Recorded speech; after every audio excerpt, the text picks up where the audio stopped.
What's up, gamers? Are you ever excited for a new game and then this happens? Ugh, it has a battle pass. Because I want to find out why that is. I mean, on paper, the Battle Pass format seems to be a perfect system. It gives developers a new way to monetize their game, while letting players unlock meaningful rewards for quite a bit of time, until they either finish the Battle Pass, or the season ends. Along with that, it helps to give developers more time for bigger updates in their game, while giving a reason on why players need to manage their expectations for the smaller updates throughout the season. Finally, it gives players something to look forward to with the game, as there's always the next season of content and rewards. But there still seems to be that sense of dread when a game's announced to be adopting the Battle Pass format. Whether it has to be the developers seeing a more popular game use the format, and they think if they use it as well, they'll in turn become popular as well. Developers wanting to push back update deadlines to something that's more manageable and will avoid crunch, or just a little bit of good old corporate greed from the higher ups at the companies that make these games. New and old multiplayer games have been adopting this format left and right, yet few are actually able to capture the benefits of the Battle Pass format, which I stated earlier.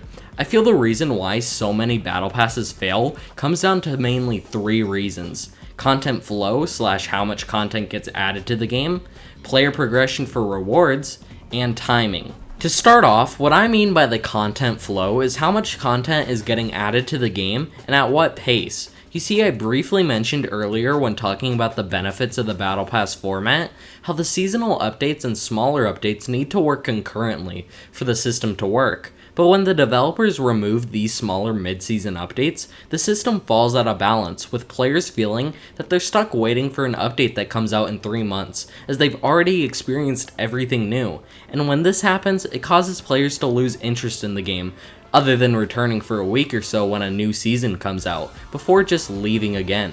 Though when there are the mid-season updates, or events, it gives players something to do without taking the focus away from the next big season update. Along with this, a problem comes with how these updates are being released, as most of the time they don't just add content, but remove it as well. So instead of these smaller updates feeding into the game, slowly making it bigger with the big boost coming with the new season, ending up with an overall bigger game than what we started with, the game has both versions of updates being added, with certain parts of the game being taken out and replaced, leading to a similar sized game compared to what we started with. And I'm not saying it's wrong to cycle parts of the game out for newer content. If that was the case, games like Fortnite would be overloaded with different items. I'm just saying that the updates should overall add to the game, not detract. Something of note here is also how the game shouldn't entirely focus on what the newest season adds to the game. For example, the meta of a Call of Duty game shouldn't be dominated by the guns most recently released. It should instead be balanced, giving players using older guns and players using newer guns an even playing field. As without this, if a player comes back to the game after a break and they didn't unlock the new character or weapon, they'll feel left out and just want to take another break from the game. And now it is okay to accidentally release something new and properly balanced, but it shouldn't stay that way just until the new season comes out with an improperly balanced weapon or character to replace it. Next is the player's progression for rewards in the game. You see, the main selling point on the Battle Pass format is 50 to 100 levels of rewards that players can work towards, with there typically being both a paid and free tier. The problem comes in when this is the only progression for the player, as it works best as something the player passively works on while just playing the game and going after other rewards. I say this due to the fact that battle passes are something the developer typically uses to give the illusion to the player that they'll always be progressing through the game while not going after something specific. And so when the player goes to actually focus on the battle pass, it tends to end quite quickly. What I'm trying to say here is that when the Battle Pass is the only form of progression, the player will get done with it and then be stuck with nothing to do or work towards for the rest of that 3-month period that is the season, leading to burnout. But if you have something as simple as an overall player leveling system, not specific to the seasons, or weapon camos like in Call of Duty, it gives the player something else to work towards when they finish that Battle Pass.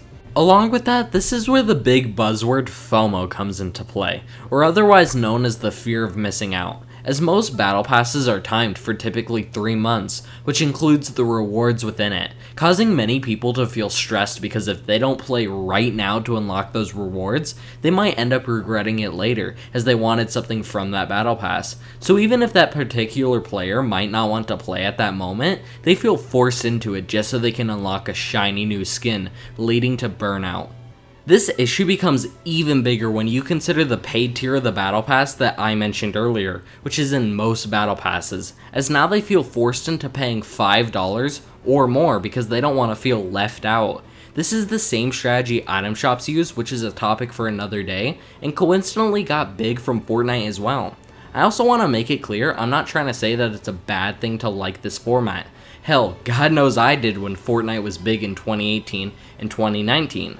An easy fix to help players not feel FOMO without unjustifying the effort players put into unlocking the rewards in the first place is to either let players unlock the rewards in something equally challenging down the road, or to do something similar to Halo MCC and Infinite, where the battle passes don't actually expire when the next season rolls around, but players can instead choose which battle pass they level up through. And finally, timing, which is only a problem in the first place because the battle pass format has been done to death by developers, meaning there's much more competition for the players' time, and players are just tired of seeing a game have a battle pass. So unless the game was released with one, or got a battle pass sometime in between 2017 and 2019, it's already at a disadvantage. This means players are going to demand more as it's no longer something new that's still trying to be figured out for what works and doesn't work. So unless the game is near perfection, it's going to have a hard time standing against proven strategies. All of these factors are why things like early Fortnite work so well and now current Fortnite can't do the same,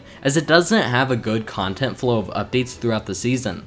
They're why Halo MCC works and Infinite fails, as MCC had low expectations for mid-season updates and optional rewards as it's a bundle of games, while Halo Infinite can't do the same, waiting for the next season to update the game and not having progression past the battle pass, as it's something entirely new. They're why so many people don't enjoy Call of Duty at the moment, as everything needs to focus around what the next season brings to the game. This isn't to say games can't do the Battle Pass format well currently though, as things like Apex Legends, Fall Guys, etc. are doing amazing with their mid-season rewards and alternate ways to unlock rewards. The Battle Pass format can work quite well when done right in games, but with the current state of gaming and how players feel about it, it's better if something new takes its place as how developers monetize their game. And for the format itself, it's better if it just doesn't die, but doesn't take the main stage anymore, kinda like DLCs. Or, developers could just continue to fuck with Fortnite.